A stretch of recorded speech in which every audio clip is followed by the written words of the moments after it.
يا عبادي الذين آمنوا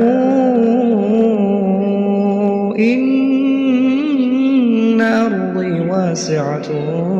فإياي فاعبدون كل نفس ذائقة الموت كل نفس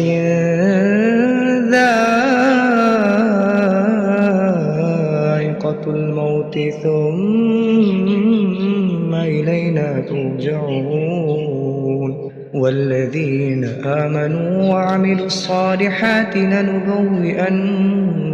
من الجنة غرفا تجري من تحتها الأنهار خالدين فيها نعم أجر العاملين